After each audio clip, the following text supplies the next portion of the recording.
Assalamualaikum warahmatullahi wabarakatuh.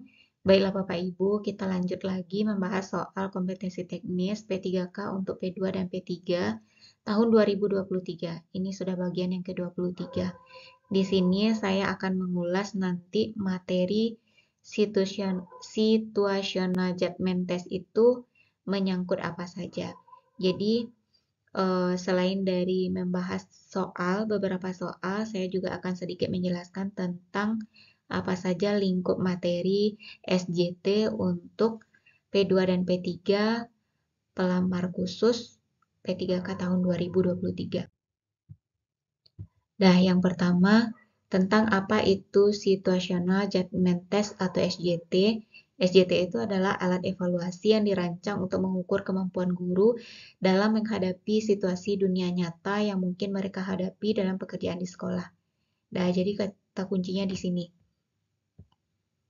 Menghadapi situasi dunia nyata. Jadi berkaitan dengan permasalahan sehari-hari yang berkaitan dengan profesi kita sebagai seorang guru. Lalu materi SJT itu tentang apa saja? Yang pertama, mengukur kemampuan manajemen kelas. Yang kedua, mengukur etika profesional. Ketiga, menilai kemampuan berkomunikasi. Yang keempat, yaitu tentang resolusi konflik.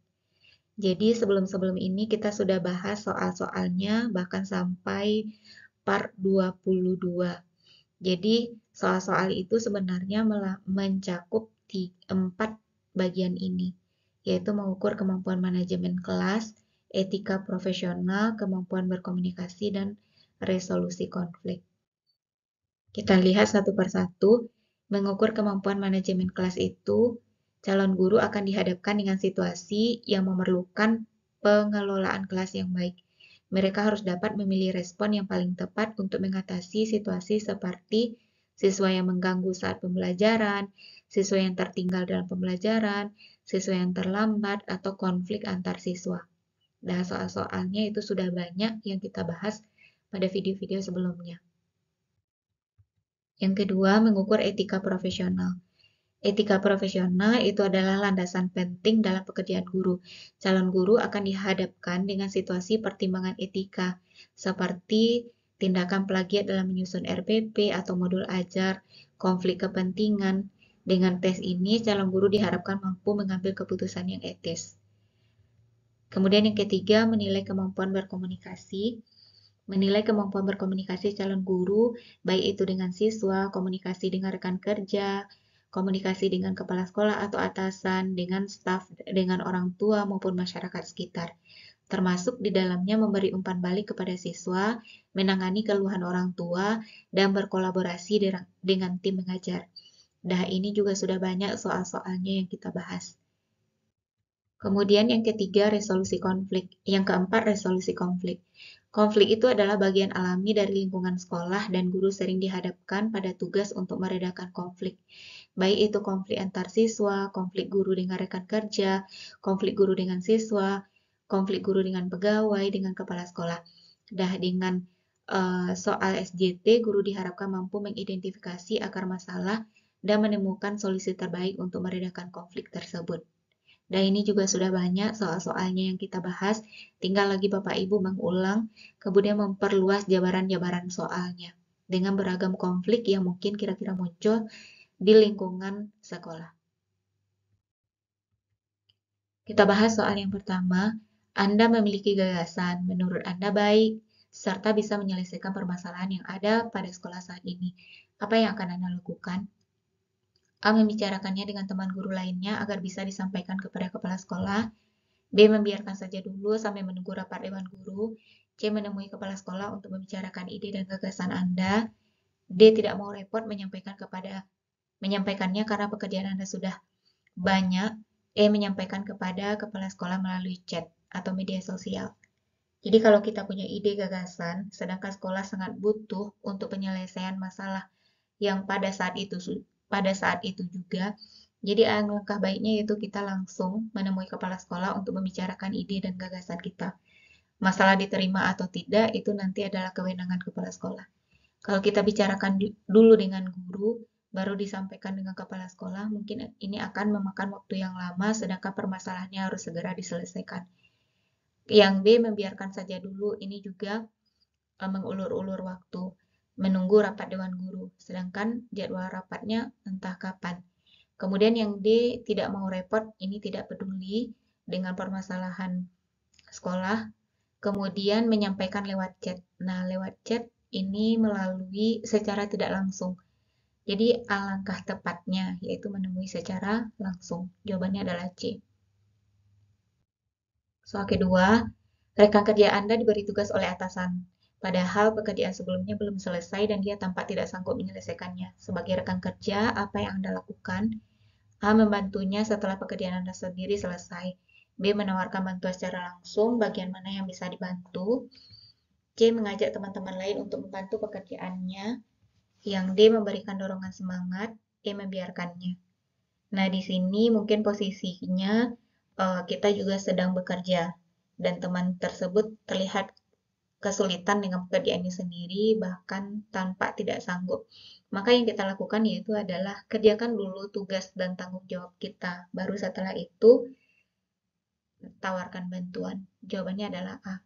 Jadi banyak sekali soal-soal yang senada seperti ini. Kita dihadapkan pada posisi kita sedang bekerja lalu rekan kerja kita membutuhkan bantuan. Maka yang harus kita lakukan terlebih dahulu itu adalah selesaikan dulu tugas dan tanggung jawab kita. Setelah selesai baru membantu teman kita tersebut. Tidak juga dengan membiarkan. Soal ketiga, Anda sedang mengerjakan tugas di perpustakaan dan harus selesai dalam jangka waktu 1 jam. Tiba-tiba ada teman guru Anda yang menanyakan letak suatu buku. Maka sikap Anda adalah, nah ini senada dengan soal nomor 2 tadi. Kita sama-sama punya pekerjaan. Dan pekerjaan kita itu sepertinya mendesak karena butuh waktu 1 jam.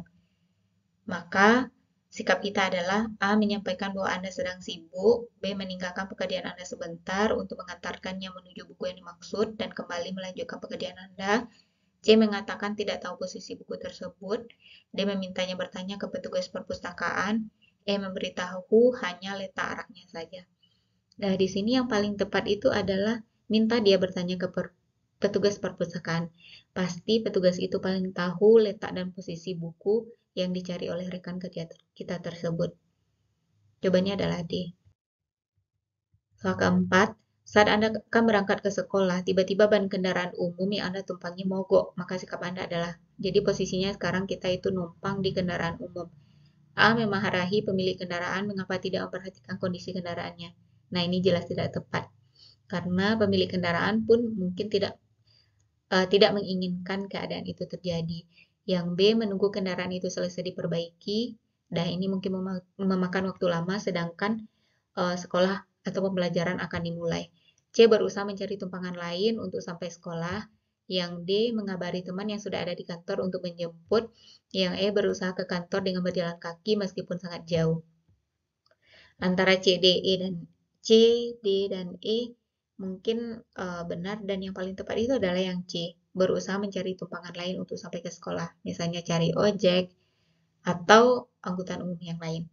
Tidak juga dengan mengabari teman yang sudah ada di kantor untuk menjemput. Nah, ini justru kita menjadi beban bagi orang lain. Berusaha ke kantor dengan jalan kaki meskipun sangat jauh. Nah, ini tidak mungkin. Sesuatu pekerjaan yang sia-sia. Kecuali kalau misalnya jarak tempuhnya sudah dekat. Soal kelima, ada rekan kerja Anda sering meminjam barang Anda, tetapi sudah beberapa kali meminjam, barang Anda dikembalikannya dalam keadaan rusak, maka sikap Anda adalah, nah ini mungkin soal yang berkaitan dengan komunikasi tadi. Yang A, mengabaikannya karena itu masalah kecil, B, meminta ganti yang baru, C, merasa tidak enak untuk menegur, D, membiarkan saja daripada hubungan pertemanan rusak, E, memintanya untuk memperbaiki. Dan kita juga tidak boleh terlihat lemah kalau seandainya kejadian yang sudah berulang kali, tidak ada salahnya kita itu memintanya untuk memperbaiki, supaya terlihat juga tanggung jawab rekan kerja kita tersebut terhadap barang-barang yang dipinjamnya. Tidak juga dengan meminta ganti yang baru, karena barang tersebut hanya rusak, bukan hilang.